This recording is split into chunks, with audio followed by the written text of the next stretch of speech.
Bienvenue dans Réflexions sauvages. Ici, c'est l'endroit où on se lâche. On parle de ce qui nous fait vibrer et surtout, on dit les choses comme elles sont. Je suis Andy et ensemble, on va explorer la vie sans filtre, les relations, le self-love et toutes ces petites réflexions qui nous rendent plus fortes. Installe-toi confortablement, prends un café, un thé ou un verre de vin et prépare-toi à des discussions 100% vraies, pleines de rire et de réflexion. Allez, c'est parti. Réflexion sauvage, let's go.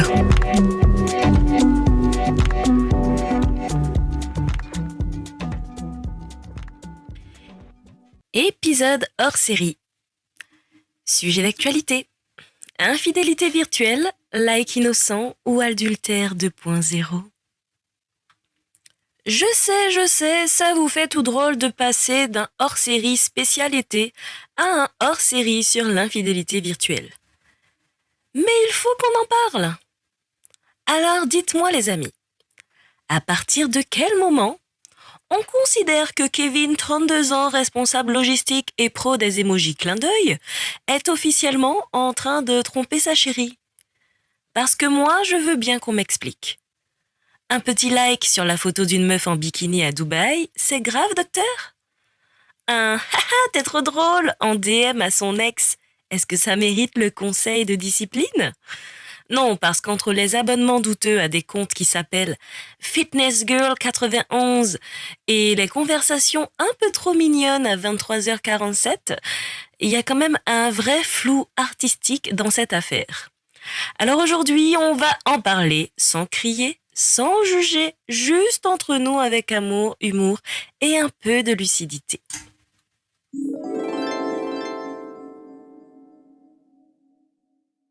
Mais entrons dans le cœur du sujet. Franchement, on vit dans une époque où l'infidélité a muté. Avant, c'était simple. C'était physique ou c'était pas. Mais maintenant, c'est devenu un truc plus insidieux, plus sournois et qui se cache derrière des stories, des commentaires, des réactions. C'est le « Oh, mais c'est rien, je la connais même pas » ou le « Tu vas pas être jalouse pour un message quand même ». Bah, en fait, si. Un peu, merci. Parce que ce que ça vient chatouiller, c'est pas juste la confiance qu'on a en l'autre.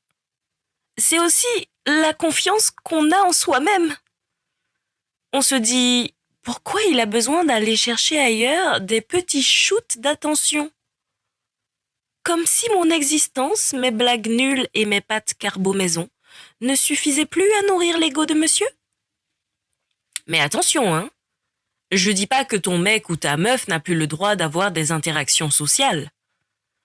Je dis juste qu'il y a une vibe qu'on sent directe. Et entre le like poli et le like qui suinte la soif, on fait très bien la différence. Hein. Le problème, c'est que souvent, on se fait passer pour des folles si on ose dire ce qu'on ressent. Mais t'inquiète, non, je te rassure, tu n'es pas folle. Tu captes juste l'énergie. Et l'énergie, ça ment rarement. Alors, est-ce que l'infidélité virtuelle, c'est un vrai sujet pour vous? Moi, je pense que oui. Parce que ça joue sur la même mécanique que la vraie. Le manque, le besoin d'attention, le frisson facile. Et non, parce qu'il faut pas non plus qu'on finisse à devenir des agents du FBI qui analysent chaque like et chaque story vue. Le secret, c'est l'équilibre. Et surtout, la confiance que tu places en toi avant de la mettre en l'autre.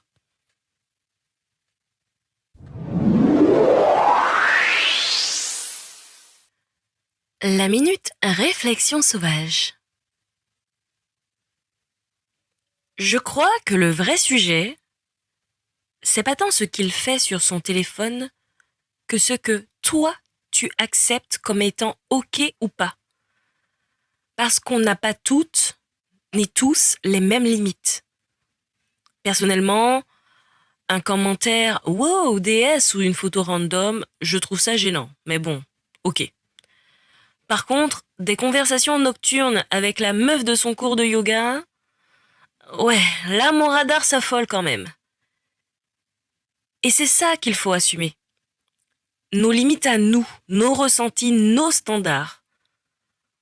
On a trop pris l'habitude, avec les années, de se taire pour pas paraître relou ou trop jalouse ou pas cool. Mais en fait, on n'est pas là pour être cool. On est là pour être respecté. Et si t'es obligé de te convaincre que c'est toi le problème à chaque fois que ça te gratte, aïe aïe aïe, il y a un souci. Le vrai luxe aujourd'hui, c'est de poser ses règles du jeu et de ne plus avoir peur de dire « Écoute, moi, ça ne me va pas. » Point. Pas besoin de se justifier. Pas besoin de supplier. Pas besoin de se travestir pour être la meuf chill qui accepte tout. Non, non, on n'est pas des tickets resto émotionnels.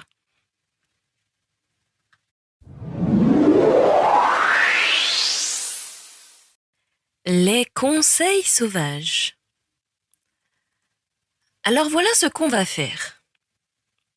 Déjà, si tu sens qu'un truc cloche, observe. Pas besoin de péter un câble direct. Juste regarde. Il faut se sentir libre d'avoir nos propres ressentis sans s'auto-gaslighter. Et surtout, on parle, on communique, même si c'est mal dit, même si tu bégayes, même si tu as peur de passer pour la jalouse de service, parce que c'est pas être jalouse, c'est être lucide. Et si la personne en face minimise, ironise ou te fait sentir qu'il n'y a que toi qui vois un problème, alors pose-toi les vraies questions. Et rappelle-toi que t'as aucun devoir de tolérance en fait. T'es pas la psy de son ego. T'es pas là pour materner son besoin d'admiration numérique. S'il a besoin d'être validé par 48 inconnus pour se sentir exister, eh ben, c'est sûrement qu'il lui manque quelque chose. Mais ce quelque chose n'a rien à voir avec toi.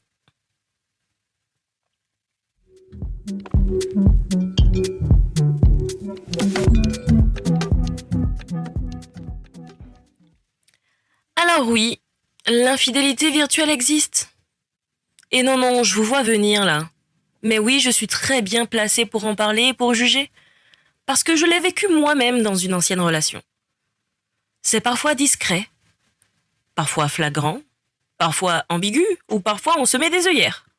Mais au fond, on sait. On sait toujours. On le sent. Et plutôt que de devenir des détectives privés de la story Instagram, le mieux, c'est de devenir tellement aligné, tellement au clair avec ce que tu veux, ce que tu vaux, que t'acceptes plus jamais qu'on te fasse douter de toi pour des likes foireux. On n'a pas signé pour des relations où il faut surveiller les notifications. On mérite des gens qui nous choisissent online et offline. Alors, si t'es obligé de te demander « Est-ce que c'est moi qui exagère ?» Souviens-toi, si tu le ressens, c'est qu'il y a un signal. Et tu as parfaitement le droit de l'écouter. Allez, on range la loupe, on redresse sa couronne et on avance. Le like qui compte le plus, c'est celui que tu te donnes à toi-même. Alors, donne-toi de la valeur et prends soin de toi, car on se retrouve vendredi prochain pour un nouvel épisode de Réflexions sauvages. D'ici là, brille de tous tes feux et bisous sauvages. À très bientôt!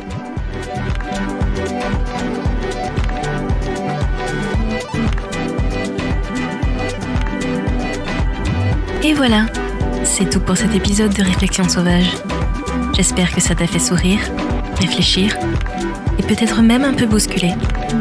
Si tu as aimé, n'hésite pas à partager avec une amie, laisser un petit avis ou tout simplement en parler autour de toi. On se retrouve très vite pour une nouvelle dose de réflexion, de rire et d'authenticité. D'ici là, n'oublie pas, reste sauvage, reste vrai et surtout prends soin de toi.